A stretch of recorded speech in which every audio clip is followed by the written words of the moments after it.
Hello et bienvenue sur Paris Angomère. Aujourd'hui, on se retrouve pour parler de sujets un petit peu différents. On va parler d'écologie.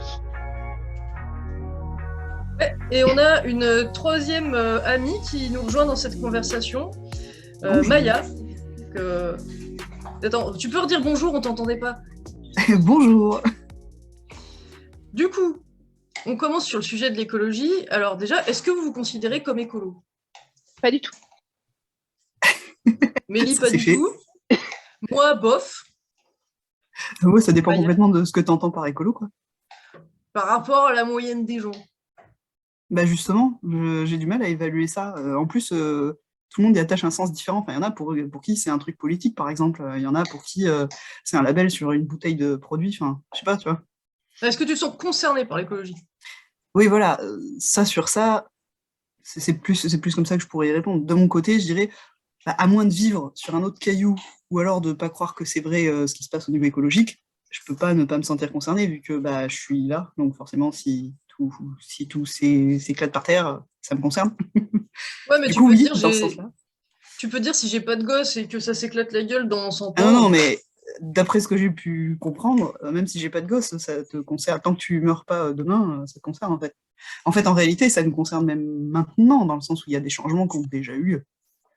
Alors Ouais. après, c'est pas des changements. Nous, on a la chance d'être des gens qui vont pas être impactés de manière forte par ces changements. Là, tout de suite, ceux qui ont déjà eu lieu. Mais de ce que j'entends dire, il paraît qu'il y a possibilité forte d'autres changements qui, pour le coup, impacteront vachement plus d'humains et dont potentiellement nous.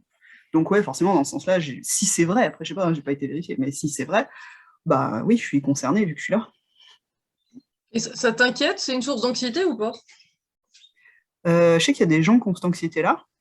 Moi, bah, comment dire, enfin, ça m'empêche pas de dormir tous les jours. Mais évidemment, ça m'embête de savoir qu'il y a ça. Et bah, j'essaie de faire tout contre, mais je pense pas. Ça me fait pas faire des crises d'angoisse. Et tant mieux, je pense, parce qu'on est plus efficace, quitte à faire des choses. Dans la mesure où on peut faire des choses, je suis pas sûr qu'on puisse faire énormément de choses. Dans la mesure où on peut en faire, je pense que tu es plus efficace quand t'es pas en mode hyperventilation.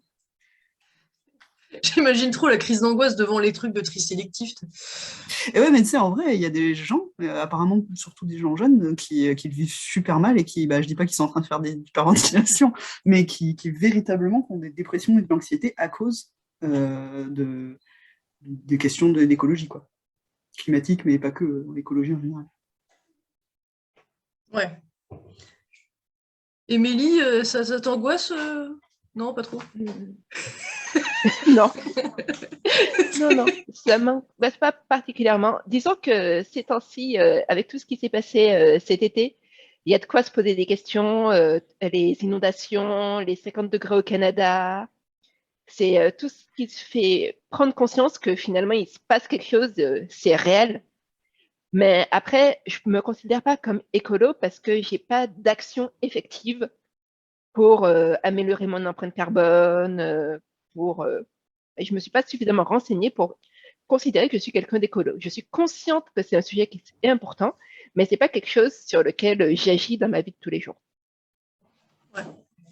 Et plutôt parce que tu considères que tu n'en as pas la possibilité, ou plutôt parce que tu considères que tu pourrais, mais comme là, tu l'as pas fait, du coup, actuellement, hein, tu considères que ça s'appelle pas écolo du fait de ne pas avoir pris cette décision pour le moment.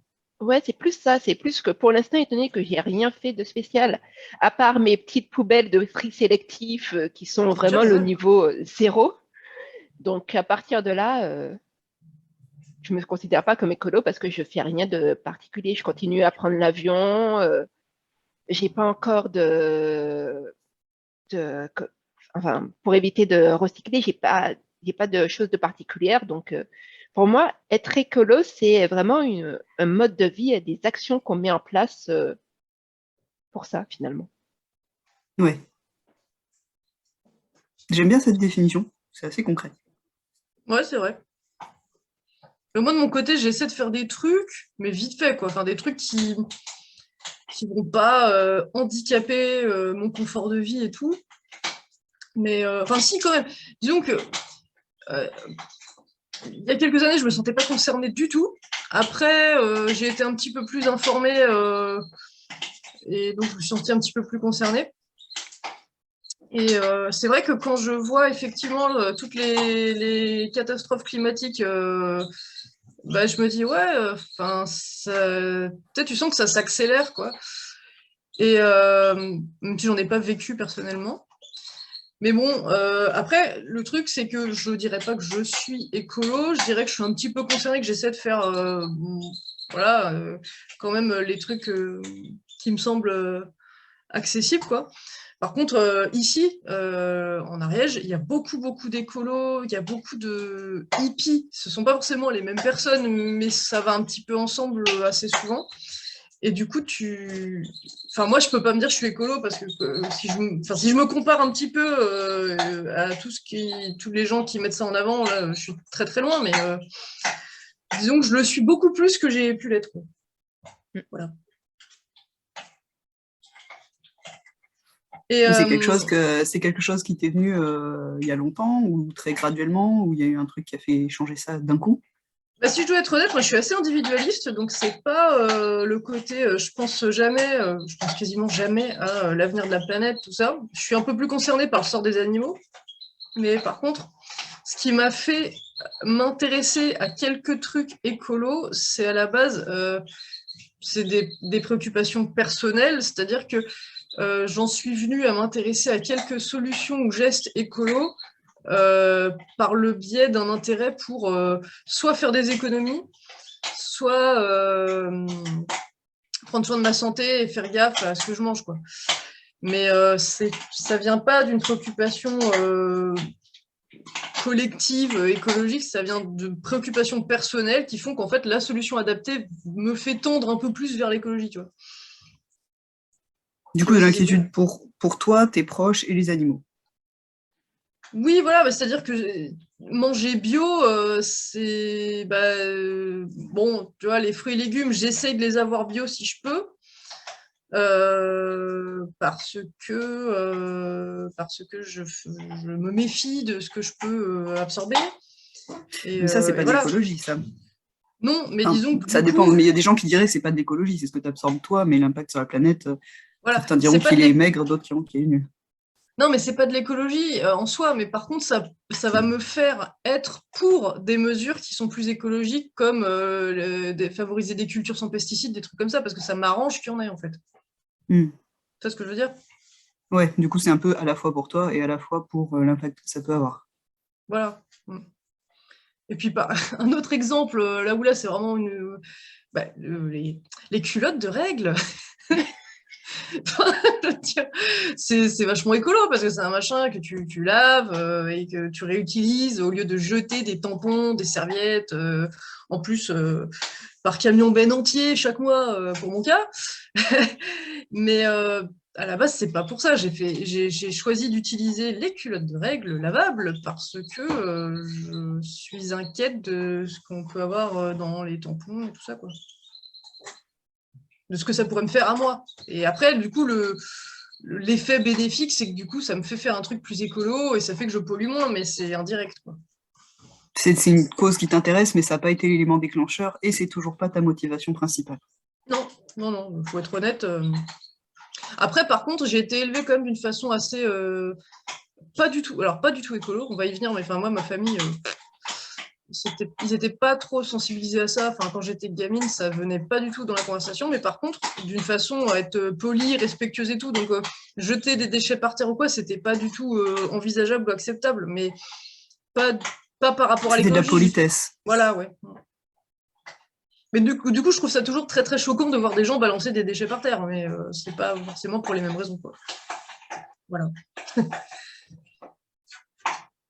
Et alors, du coup, ce que je voulais vous demander, ce que j'avais pensé vous demander, c'était, voilà, est-ce que vous avez grandi dans un contexte où on parlait d'écologie ou pas? Parce que moi, non. Mélie? Non, pas du tout. Moi, j'ai jamais grandi, on n'a jamais parlé réellement d'écologie, juste vaguement de l'importance de manger bio, mais c'était la même chose par rapport à ce qu'il peut y avoir dans les pesticides, dans la peau des fruits, etc. Mais sinon, j'ai jamais, même quand je regarde aux Antilles, au niveau de l'écologie, c'est pas quelque chose dont on parlait quand j'ai grandi aux Antilles quand j'étais petite. Et c'est que récemment, quand je suis retournée cet été, que j'ai vu qu'il y avait des pancartes qui parlaient de cette histoire de ne pas jeter les ordures. Il y a des pancartes un petit peu partout. La Guadeloupe n'est pas une poubelle. Nous vous invitons à ne pas polluer notre île, des choses comme ça. Mais c'est vraiment quelque chose que j'ai vu cette année et que j'ai pas vu les années précédentes. Donc c'est une construction récente, je pense. C'est une prise de conscience qui se fait depuis très peu de temps, en fin de compte. Oui. Tu penses plus en Guadeloupe qu'ailleurs? Enfin, qu'ailleurs, qu'en métropole, peut-être déjà? Mais en fait, je pense pas que ce soit plus parce que c'était quand j'étais dans la mangrove, le guide nous parlait d'une île qui est en train de disparaître. Ça s'appelle, je crois que c'est l'île Bichet. Je me souviens plus de laquelle des deux. Et en fait, il expliquait que on a tellement exploité des carrières de sable pour construire des maisons que l'île qui permettait d'abriter des pêcheurs pendant plusieurs semaines, ben maintenant, on peut, ben voilà, il en reste plus rien, quoi. On peut juste marcher légèrement dessus et puis ça a totalement disparu. Et je pense que c'est par rapport à ça qu'on commence un petit peu à s'intéresser, à prendre conscience de tout ce qui est écologie. Et puis, il y a aussi le côté touristique, parce que ça peut être bien vu ou un impact positif pour les gens qui viennent sur l'île et donc avoir que l'île reste propre, malgré les touristes et que ce soit accueillant pour les touristes. Je pense que ça impacte le fait que la Guadeloupe commence à s'intéresser à l'écologie. Après, comme C'est j'y intéressant vis, ce que tu dis, parce que souvent on entend, excuse-moi, je t'ai interrompu, désolée, je ne devrais pas faire ça. C'est juste que ça fait penser à, alors, en fait, souvent quand on dit oui, c'est avec le tourisme, moi immédiatement, en tout cas, ça me fait penser à l'impact écologique des touristes. Mais ce que tu dis, c'est le contraire, c'est pour faire plaisir aux touristes, quelque part, pour être plus accueillant pour les touristes, il y a un souci de l'écologie qui naît. oui. Après, c'est comme ça que je l'ai ressenti. Comme j'y vis plus réellement, je peux pas, j'ai pas tous les tenants et les aboutissants, mais c'est comme ça que j'y l'ai ressenti. Tous ces panneaux de la Guadeloupe est belle, ne la polluez pas.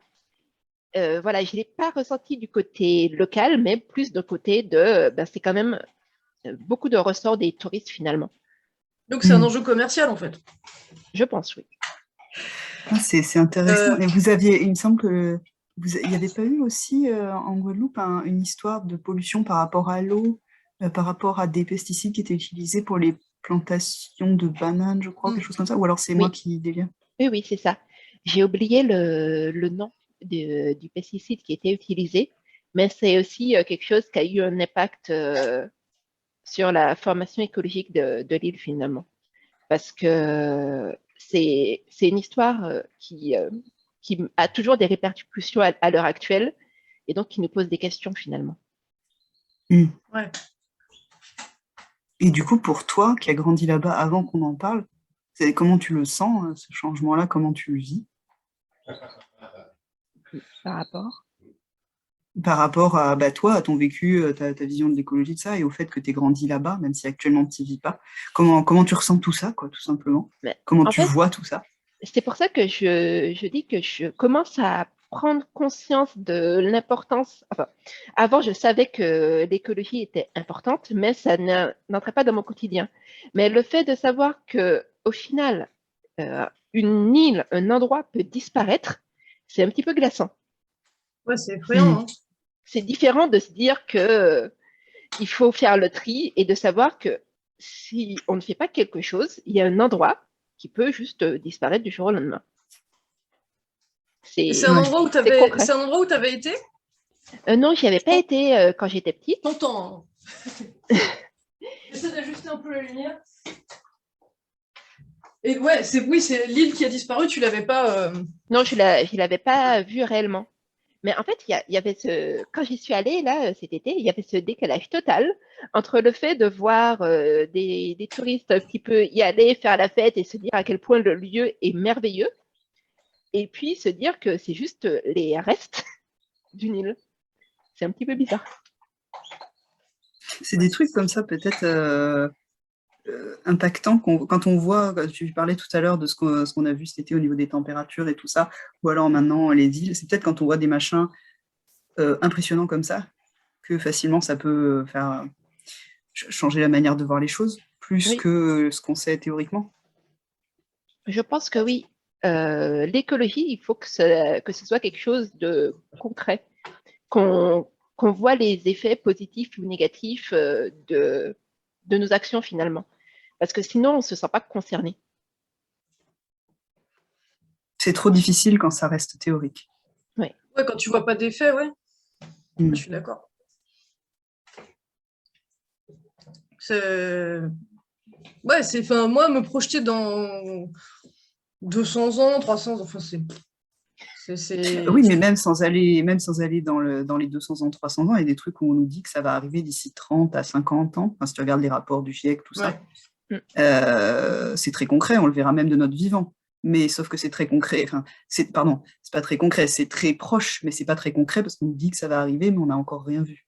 Et du coup, vous, est-ce que ça vous touche ou pas quand vous entendez ces choses-là? Vous savez que vous allez les voir de votre vivant si jamais c'est vrai, mais techniquement, c'est pas comme voir réellement une canicule ou une île disparaître. Est-ce que ces choses-là vous touchent ou pas? Non. Franchement, je trouve que c'est plus concret quand pour moi, dans 30 ans, dans 40 ans, c'est trop loin, ça ne veut rien dire. Il peut se passer tellement de choses que c'est pas très réel. Pas autant que de savoir que, par exemple, si on voit moins d'insectes qui s'écrasent sur les pare-brises, c'est parce qu'il y a moins d'insectes tout court. Ça, c'est quelque chose qui est réel. Ouais. Et la disparition des oiseaux et des trucs comme ça aussi à la campagne, ou surtout en ville, mais bon. Ouais. Ça, tu peux le ressentir. Mais par contre, moi, ce qui m'empêche de me sentir très, très concernée par ce que tu dis, là, les projections, même dans 30, 40 ans, c'est que j'ai beaucoup de mal, moi, à avoir un état d'esprit collectif. Mais ce serait quelque chose qui t'impacterait même toi, a priori, à l'échelle individuelle. Oui, bien sûr, mais ce que je veux dire, c'est qu'en fait, se sentir concerné, je me dis, si tu me dis, c'est sûr, ça va arriver, ça va être comme ci, comme ça, machin, et que même tu me fais une petite simulation 3D de à quel point je vais crever de chaud, à quel point ça va être horrible, moche et tout, oui, là, je vais me sentir concerné, mais sinon, bon, déjà, c'est dur moi, je trouve que c'est dur à se représenter.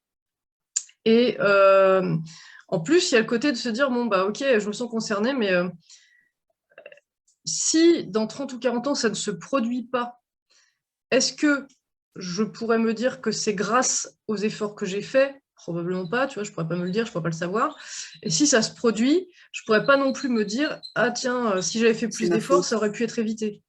Tu vois, donc en fait, c'est pas ça, c'est très dur de mesurer ton action personnelle. Donc pour te motiver à agir, pour que vraiment l'écologie en soi, ce soit ma motivation à agir, il faudrait que j'ai la certitude que mes efforts vers l'écologie ont vraiment un effet important, mesurable et tout, et ça, c'est pas évident, donc c'est pour ça que je suis obligée de trouver ma motivation ailleurs. Ça doit jouer pour beaucoup de monde, ça, parce que c'est vrai qu'il y a deux choses là-dedans, dans ce que tu dis, j'ai l'impression. Il y en a une, c'est le fait que chacun fait sa part, c'est très bien, mais ça veut dire que quoi que tu fasses, en bien ou en mal, c'est qu'une goutte dans l'océan. Donc c'est comme pour quand on vote ou quand on ne vote pas, hein, on peut avoir l'impression que ça sert à rien. Et il y a autre chose aussi, peut-être, je sais pas, ça dépend, je sais pas si vous, c'est le cas, mais il y a des gens pour qui c'est le cas, apparemment, qui est de se dire, ok, mais souvent on remet en question tous ces petits gestes qu'on nous demande de faire. Oh, je suis trop mignon. De l'attention. Voilà, il est dans le film. Tous ces petits gestes qu'on nous propose, qu'on nous demande de faire, qu'on nous apprend même depuis qu'on est petit, pour certains, c'est éteindre la lumière, fermer l'eau quand on brosse les dents, tous ces trucs-là. Plus ça va, plus il y a des voix qui disent que même si vraiment tous, on était des gentils garçons et filles et que on faisait tous ça, ça résoudrait pas du tout la choucroute en fait. Hein. Et que du coup, finalement, qu'il faut regarder ça à une échelle beaucoup plus vaste et que les petites actions individuelles, non pas qu'elles servent à rien, elles ne résoudraient pas a priori le grand souci. Je peux comprendre que ça aussi, ça décourage. Ouais, après tu peux te dire, ça c'est un truc que j'arrive à me dire moi, en tant qu'individu, je peux, alors sans être convaincu que mon action va aider à sauver quoi que ce soit, je peux par contre me dire que j'ai envie d'être une personne qui évite au maximum d'aggraver. Merci d'avoir regardé cette vidéo, on espère qu'elle t'a plu. N'hésite pas à liker, t'abonner et en parler autour de toi.